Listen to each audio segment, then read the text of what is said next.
Hey everybody, welcome back. Today we are going to talk about wine hospitality for video 304, wine components. Yes, so what is wine hospitality?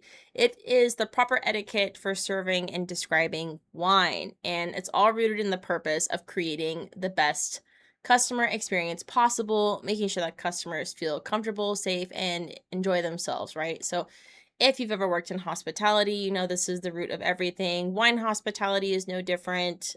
People spend a lot of money to come out to these businesses. It's our job to make sure that they leave feeling happy, that they want to come back, right? That's the good parts of business. It also includes understanding alcohol serving laws, safety and liabilities, hygiene of winery tasting rooms, and learning to read people and set safe boundaries. Also, proper hospitality language is going to be essential in your experience as well as the customers. So let's get into it. So, the first thing I really want to dive into today is responsible beverage service laws and liabilities. So, there's working with alcohol creates a lot of potential problems, right? People who might overconsume, people getting sick, right? People, creating disruption, or at the very worst, we don't want people driving and endangering themselves or other people, right? If they're intoxicated. So the responsible beverage service is really important. It's important to know if you serve alcohol, what this involves, right?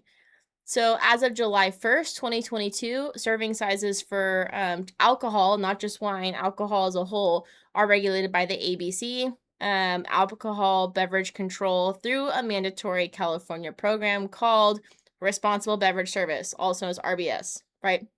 So, anyone that works with alcohol, whether you're a server, bartender, manager in a location that sells or serves alcohol, everyone has to be RBS certified. So you're going to hear this a lot in the industry. For those of you that already work in the tasting room, I hope you're certified. You should be legally, right? But this is like a new program that was created to protect people from getting hurt, right? Accidents, harm caused by irresponsible beverage service and consumption, right? Licenses are required to those that are serving and those that are holding the business themselves. And both can be held liable for accidents caused by over intoxication, especially if it includes serving alcohol to someone under 21 years of age, right? So, this is really important because it means that you, as a server, as an employee, can be held personally liable if something happens, right? So, the stakes are high.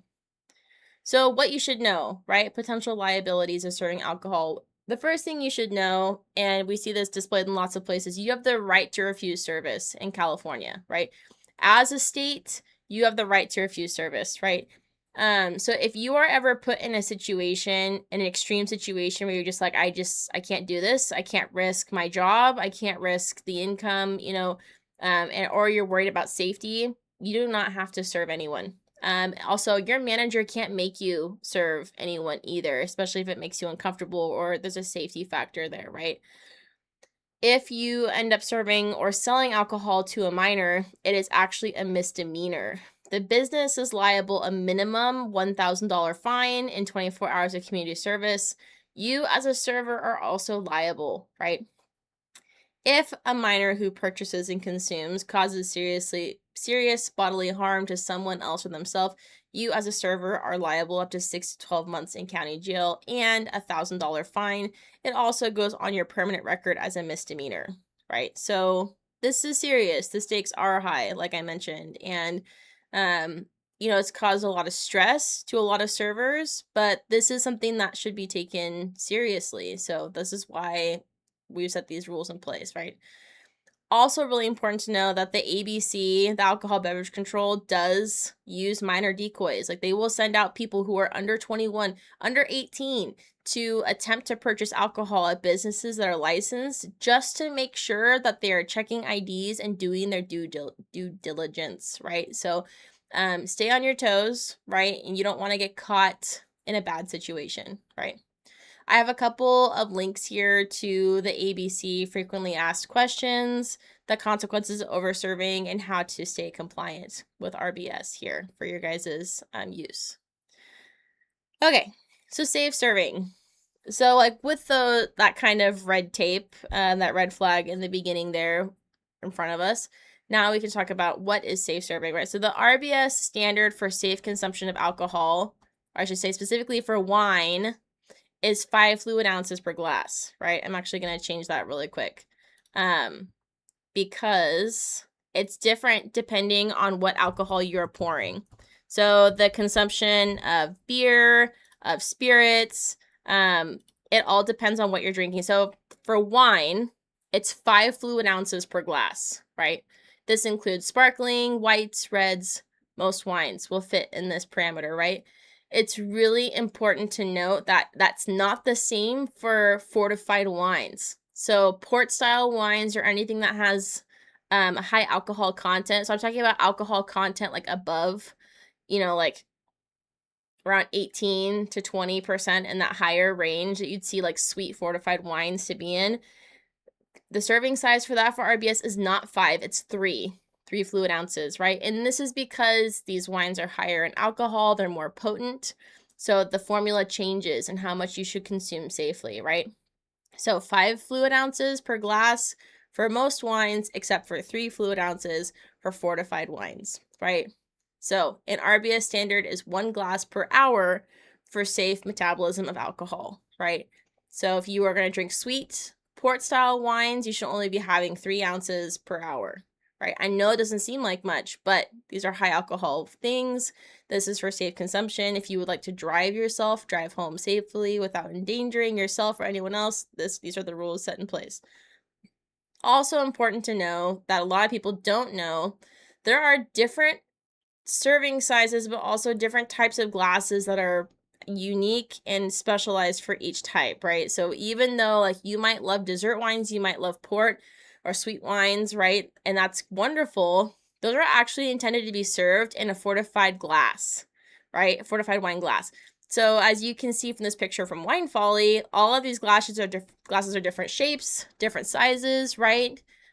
Ideally, all these glasses are 5 ounces of liquid except for this last one. This last one's 3. So a lot of people don't realize they're super cute glasses. I love them. They're so tiny and cute. But 3 ounces for port or fortified wines. Just remember that. Okay, so in the event that you have to identify someone who's intoxicated, these are the signs according to the ABC, right? So the first one is coordination and balance. So someone who's stumbling, swaying, dropping items, or they lack the ability to walk straight. Reduced judgment, inhibitions, someone who's being overly friendly, loud, argumentative, or aggressive, right? A sudden change in volume or use of foul language. For physical reflexes, slurred or thick speech, a flush or red face, and bloodshot, watery, or glassy eyes. They may also have droopy eyelids, a blank stare, slow or deliberate movements, and a noticeable smell of alcohol, right? In the event that we have extreme impairment, you will see drowsiness, nodding off at the table, irrational statements, or a loss of train of thought, right? So I have worked at wineries for over 10 years now. I've worked in hospitality, I've worked in the tasting room, and I've seen all of these. The most obvious ones are always like the flushed red face with the glossy eyes. But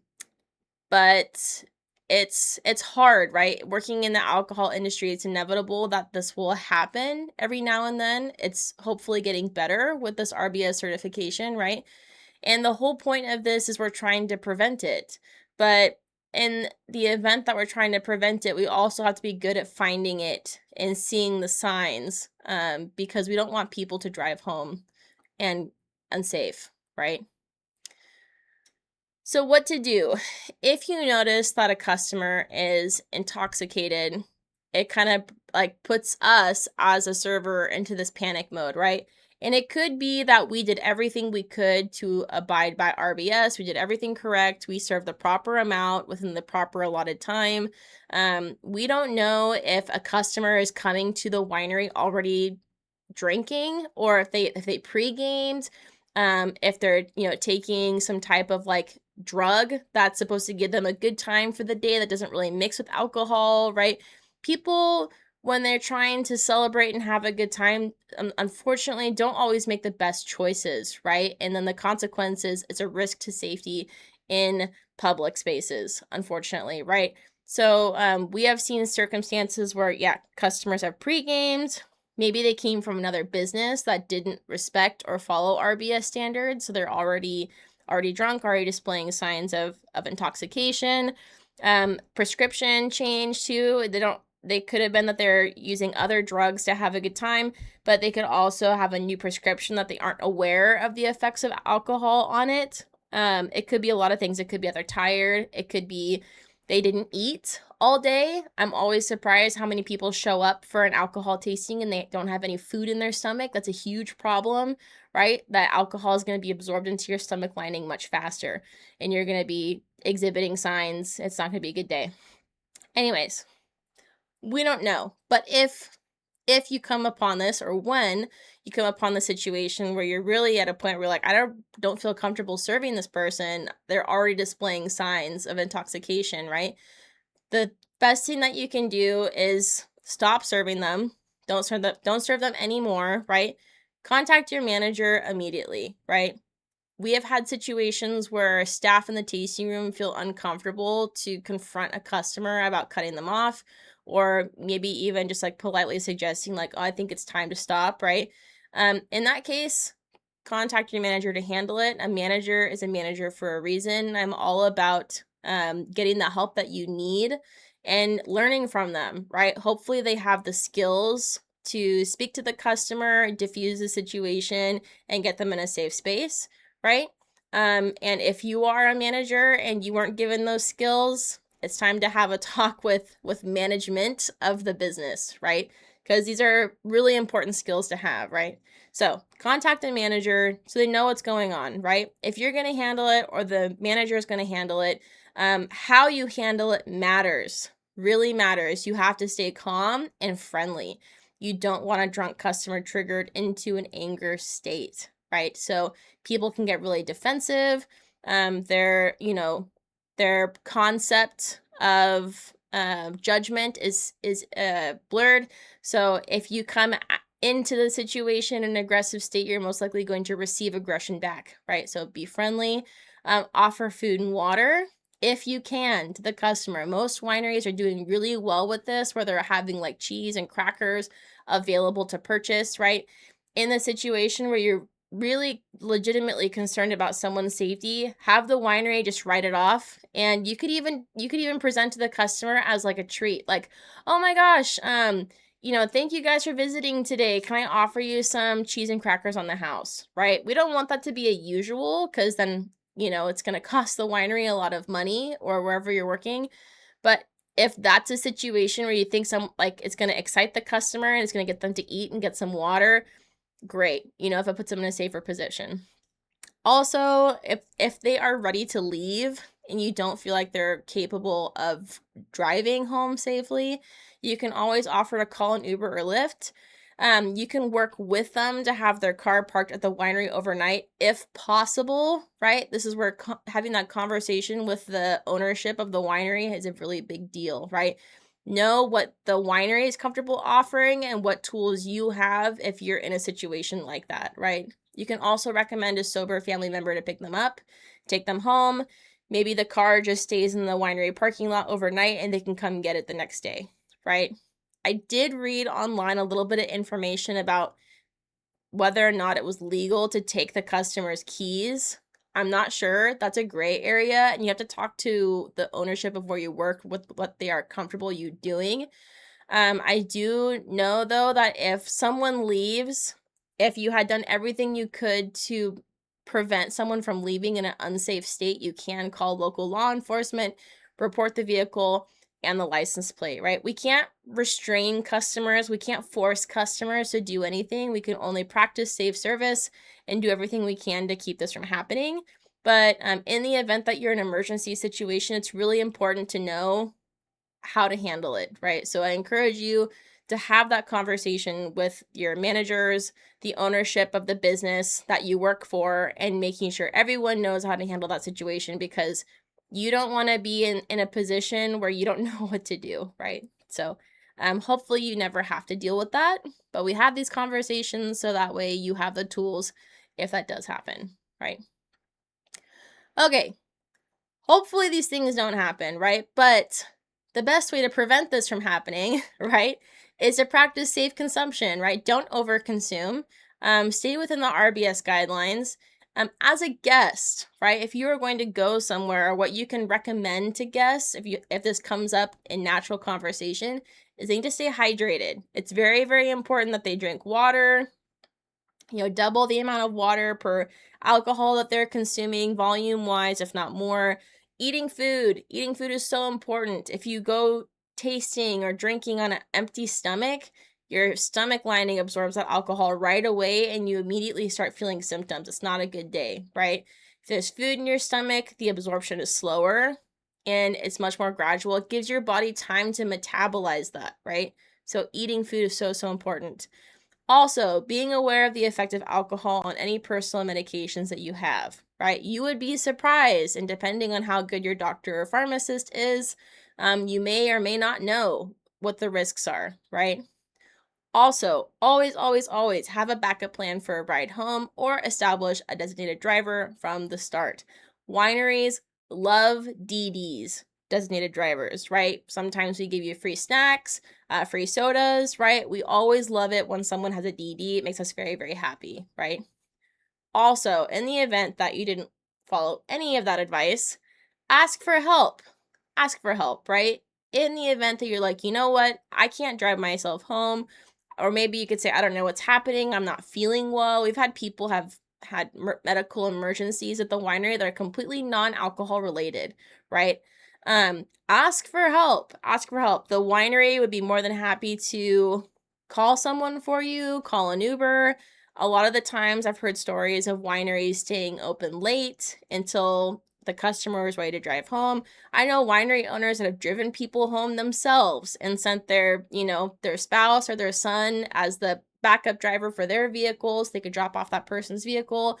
And that's kind of what we do to ensure safety, and that's not a normal by any means. It's also kind of just the hospitality of a small town, but um, prevention is key, right? And we want to make sure that people are safe. Especially here in the foothills, we have very windy roads, lots of wildlife, and it's just not a good recipe for driving. Okay, so that was the safety talk, essentially. I hope that helps, right? I know it's kind of like regimented and really kind of sterile sometimes to have those conversations, but with wine hospitality, it's really important to know these things, right? And depending on the quality of your employer, you may not have had these conversations at all, right? So hopefully that helps. Part two is hospitality and wine service. So now we're really going to get into kind of like how to serve, temperature of serving, which order to serve wines in, tasting room etiquette for how to greet customers. So this is all of the non-intoxicated situations that you get to enjoy working in the industry, right?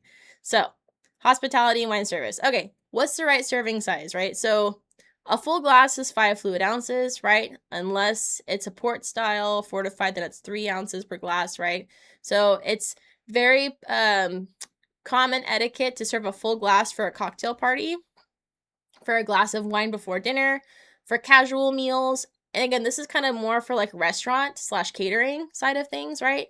So a casual meal would be a single course and a single wine, so a full glass there. And if you order a wine by the glass in a restaurant, it'll be 5 fluid ounces, right?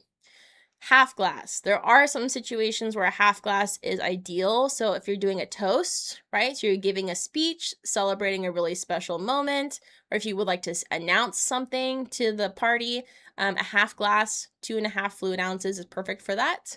After dinner wines is kind of more of like a sipping situation.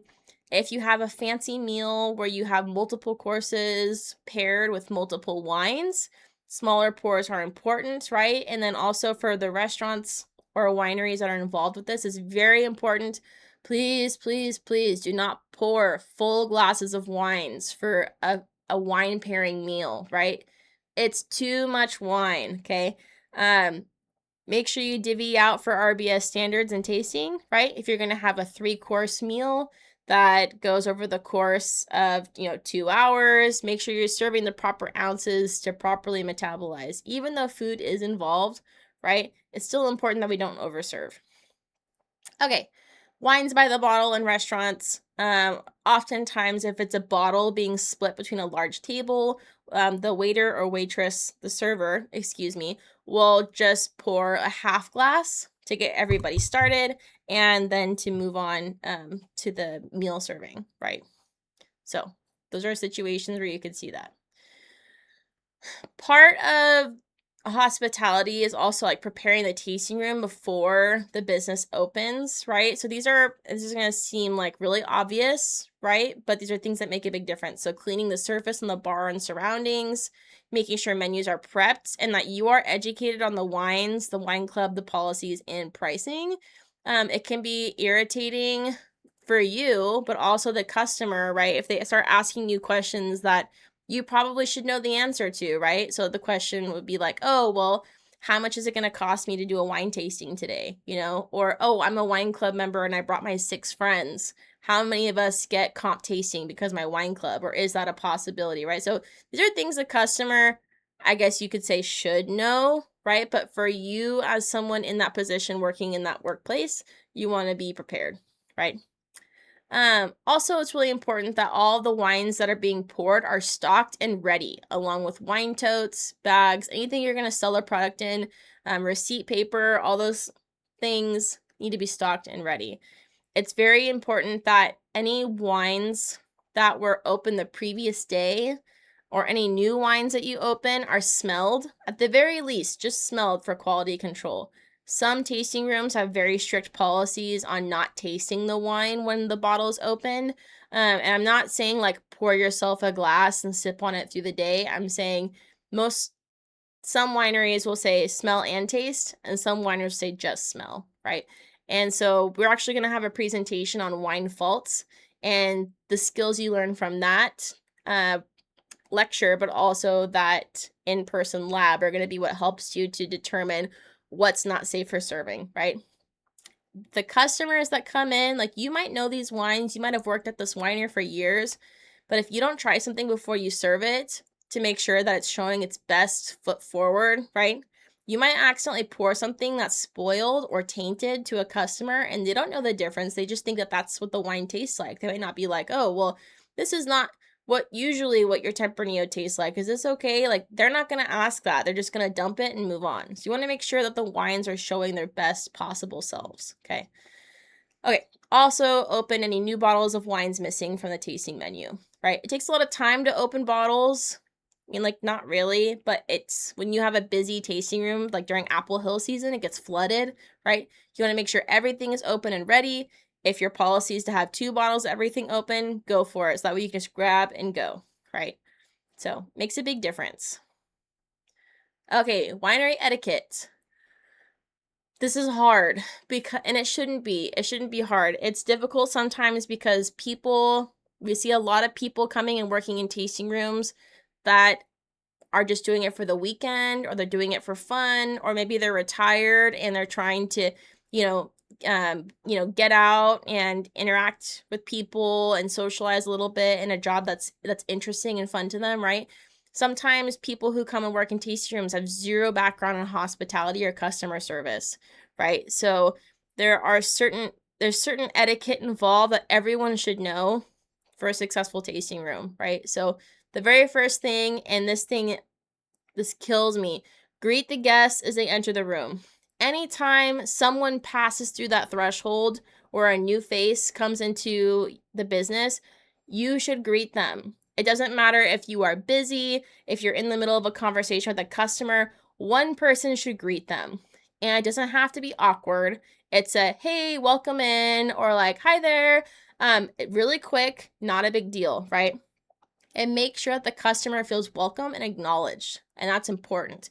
Even more important when you're busy, say the tasting room is flooded with people, a group comes in and no one greets them, they're 10 times more likely to just walk out at that point. If you are busy, say the tasting room is slammed, customer comes in, you say, "Hi, welcome, we'll be right with you," or direct them. Say, "Hey, if you guys want to come over here, so and so will help you in just a moment," right? We're getting space in the bar, we'll be right with you, right? Makes a huge, huge difference, right? So, like, if you aren't a wine taster, that'd be the equivalent of walking into a restaurant and no one being at the host or hostess like area, right? You're just standing there, no one acknowledges you, and it gets awkward, and at a certain point you just want to walk away, right? Okay, next thing, walk customers through the tastings you offer and the pricing, right? Always up front, especially if they're new. I always like to ask, "Oh, have you been here before? Are you guys new?" And then that gives you a sense for the customer right away. If you recognize the customer and they're a wine club member, bonus points, right? If they're new, walk them through the winery. Like, oh, you could say, "Oh, today, welcome to Boger. It's so and so, it's such and such for a tasting fee. We let you select 5 wines off the menu for that tasting. It's going to cost you this much money." And then you say, "Oh, have you been here before? We specialize in a lot of Italian varieties, and what we're most known for is our Barbera," right? Just that is great information that the customer does appreciate, right? Also, really important to offer water, a pen, and a dump bucket. A lot of people are too shy to ask for any of those, right? It's really important that people don't feel forced to drink everything you put in their glass. They might not like everything you pour. And yes, we get some people who say, "Oh, that's alcohol abuse," right? Or, "Oh, like you never let anything go to waste." It's very important that you offer it as an option, right? I do not like to drink everything I'm poured. I'm very much just a taster. I want to taste, and then if I want to purchase it, I'll buy a glass or a bottle. I don't want to just sit there and nurse it all day, right? So that's important. Just make it an option, right? Also, guests prefer having the same server take them through the wine tasting, but in sometimes busy situations, everyone serves them, right? This is an etiquette. Also, depending on your tasting room, if you work off of like a tip system, off of individual people, or if you split your tips, right, it can get awkward if you help someone else's guests. Whatever the situation is for you, navigate that the way you want, or the way that you should, I guess. But for guests, you're more likely to get the sale if you're working with the same person and you're holding that conversation and leading them through the tasting, right? It's so, so important that it's consistent, right? Otherwise, if one random person comes by and just pours you wine, it's not much to it. Then you're just tasting or just drinking a couple tastes of wine, right? Okay. Also, read the room. One of the biggest skills I learned in working behind the bar, right? Not everyone wants a full-blown educational experience about their wine. Some people are here to catch up with a friend. Some people are here to tell you about something that happened in their life. Maybe they just want to vent to you, right? I mean, it's very much kind of a bartender relationship. Not everyone wants the knowledge, right? And so kind of get a feel for what the customer wants for that day and go from there, right? I am always super against empty glasses, right? If you see someone with an empty glass, they're most likely waiting to be served, right? So if they are your person, like if you're serving them, making sure if you see an empty glass, ask them what they'd like to try next, right? As long as you're with an RBS. If you see a bunch of empty glasses and other people are supposed to be serving them, you can ask them if they need help or approach the guest too, depending on the situation, right? Last but not least, this is one of my biggest pet peeves in the wine industry. There have been some very big offenders. Be careful what you talk about behind the bar. The guests can still hear you, right?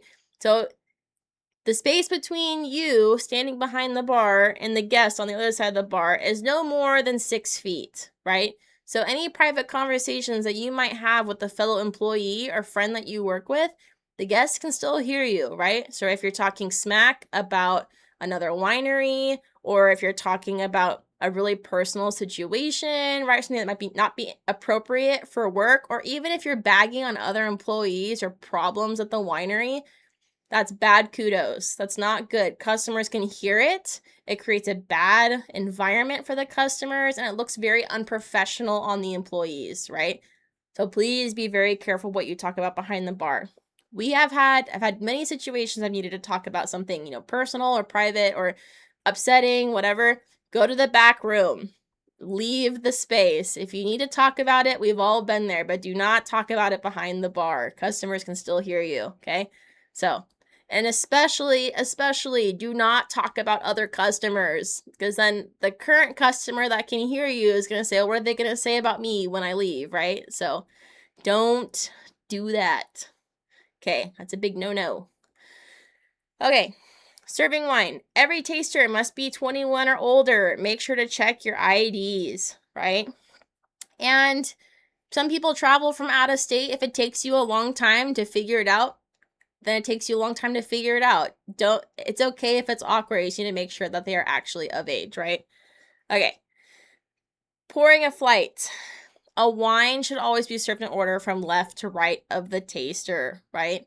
So if you're pouring what we call a flight, which is when they put together a board like this in the upper right corner, you give it to the customer, and typically it has writing about what it is, right? Always taste from left to right, right? And you can remind the customer that too, but make sure you serve it that way. Typically for a wine tasting, it's a 1 to 2 ounce pour. We do 1 ounce pours at Boger, so that way the customer can choose 5 things to try.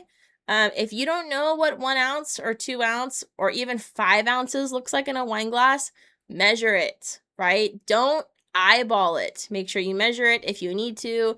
Some tasting rooms have really great wine glasses where they're actually marked. It's very subtle, but they're marked on exactly where to pour them every time, so it's consistent.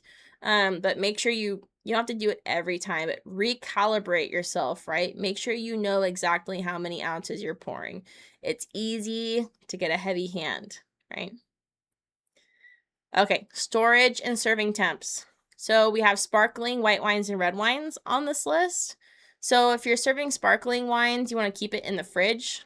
It keeps for about 2 days if sealed properly after opening, right? So sparkling's hard because it has to keep pressure to keep those bubbles in play. Otherwise, they'll go flat, right? Generally, in my opinion, you should drink the bottle the same day it's opened, or have taste it, pour it out the same day it's opened. But you can technically keep it up to 2 days, right? So serving temperature for sparkling is very cold, 36 to 42 degrees Fahrenheit. The cold temperature helps preserve the bubbles, but it's also like the freshness and the acidity and how it was intended to be served, right?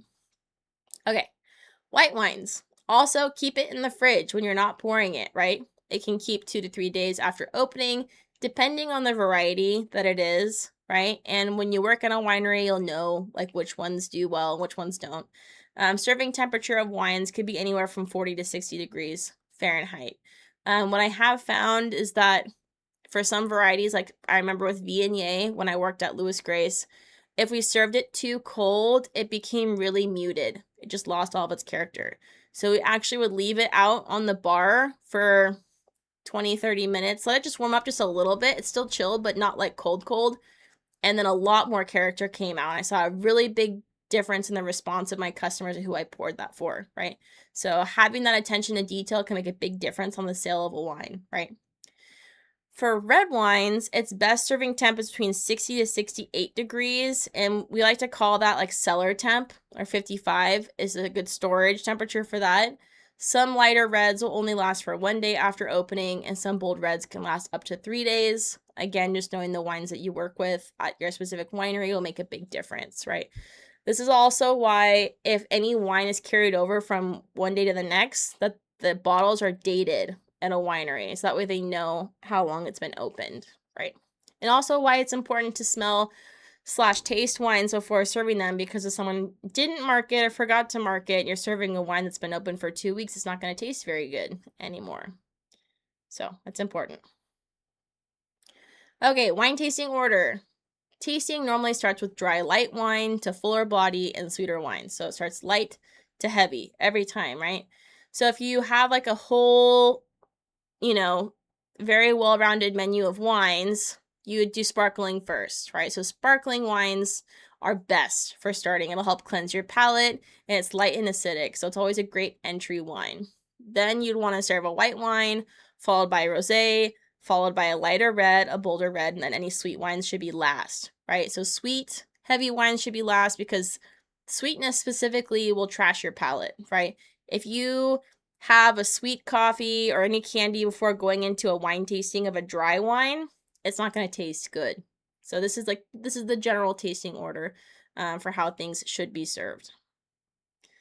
Okay, we also have proper glassware for wine. So if you are a wine glass nerd and you want to just geek out about this, there's a lot of, every year there's like a new, best all around wine glass or top rated, right? It just depends. So for 2021, I know it's a little bit dated, sorry. The top rated all purpose wine glass, so for whites, reds, sparkling, you name it, was this Pure Collection all purpose glass here. And it has this like tulip shape with these kind of strong shoulders here on the side. So these were like the most popular all purpose glass in 2021. Riedel is a really good brand. They make a lot of really high-end wine glasses for red wines. This Riedel Overture glass won. And then for oak Chardonnays, this Riedel Veritas collection was rated best for oak Chardonnay. For New World Pinot Noir and for sparkling, we got this Riedel Veritas collection as well. And this is like a much, it's caved in at the top to create this like kind of tulip shape here, whereas it's more open here. So this tulip shape is going to help concentrate flavors and aromas in wines that are really subtle. So that's why it's just really good for Pinot Noir. It's almost shaped like a snifter if you've ever gotten to spirits tasting. So that's cool. Also highly underrated for sparkling wine. I highly recommend you try a sparkling wine in one of these glasses. It's going to be a completely different experience. Okay, best for port, this little baby glass. These are actually very similar to the wine glasses that we use in our tastings in class, if you recognize that. And then for sparkling, generally you have the traditional flute, which is very slim and tall, and that's going to help prevent the escape of too much carbon dioxide. So that way it stays bubbling in your glass for a long time. Or this tulip is really nice too. The bubbles will leave faster, but it's a much more enjoyable aromatic experience. This is more for sipping. If you want to actually smell the wine and get more out of it, this larger glass is really nice. Okay, cleaning and chemicals in a tasting room, right? Very important to know. Detergent and wine do not mix, right? Soap. Soap is an enemy of wine glasses, right? And it's because oftentimes if you place a wine glass in a dishwasher with just like soap, it will leave a residue on the glass. And then what will happen is the next time you pour wine in it, the scent of the soap and the residue of the soap will interact chemically with the wine. And it's going to be a very sad day. It ruins the wine. You're not going to enjoy the wine. So to properly wash your wine glasses, if you don't have the right, like industrial washing machine for wine glasses or anything like that, you can wash them by hand in a diluted soapy water and then rinse them very, very thoroughly with hot water afterwards, right? So it's very important not to just pour the soap directly inside the wine glass because it's really hard to get rid of that residue, right? So also keep in mind, if your wine isn't tasting right, see if the glass smells like detergent, wash them by hand and see if it helps. Also, what I've noticed can happen is in working in the tasting room, the wine glasses go through a dishwasher and then they get polished with a cloth. If that cloth has been wet and sitting out all day, it develops this mildew smell. And then we continue polishing wine glasses with this, and then the wine glasses smell like mildew, right? So if the wine is smelling funky, a lot of times the next thing I'll do is I'll grab the next empty, clean glass from the rack and smell the glass. Just to make sure that the glass isn't stinky, because if the glass is stinky, the wine's going to be stinky, and it's not going to be a fun time. So, fun tips there. Also, extremely worth mentioning, bleach does not belong in the winery in any aspect. It shouldn't be in the production. It shouldn't be in the storage area. It shouldn't be in the tasting room. It's a huge, huge no-no. And that's because it creates this taint. It's called cork taint in wine. which is known as TCA, trichloroanisole. It's a byproduct when the microorganisms living in wood interact with bleach, and it smells like used books. It smells like a wet dog. It smells like the ocean. But these are very negative faults in wine, right? And the hard thing is once you're contaminated, once that bleach is in the air and in the whole, uh environment, it's very hard to get rid of it, right? And so it affects wine and storage because of the corks in the bottle. It'll affect a cellar, it'll infect barrels, oak barrels, right? So any type of wood product, the no for bleach, right? I also know a winery that used to have a really beautiful waterfall setting in their tasting room, and one of their tasting room managers tried to clean it with bleach. All of that wine was cork tainted. All that wine had to be dumped, right? I don't think that person works there anymore. So chlorine, huge no. If you see it, don't touch it. Tell someone it needs to go. No chlorine. There are lots of other alternative cleaning agents you can use. Anything that has chlorine in it is a huge no. So no bleach. Okay. Perfumes and scented lotions, also no. When you work in a sensory-based industry and people are smelling and consuming things and trying to pick out aromas, do not wear perfumes or heavily scented lotions or products when working in the tasting room, right? It's going to interfere with the guest's ability to smell and taste the wine. Also, as far as a wine industry specific, it's a huge red flag and is considered really unprofessional, right? Okay, and I know that was very long-winded and a lot of information, but I do have student learning objectives for you guys. So I hope that that was helpful. I know that was a lot of information. Pause, rewatch the video if you need to. And it always, if you have any questions, feel free to send me an email and I'd be happy to help you. But otherwise, thank you all for watching and I will see you guys next time.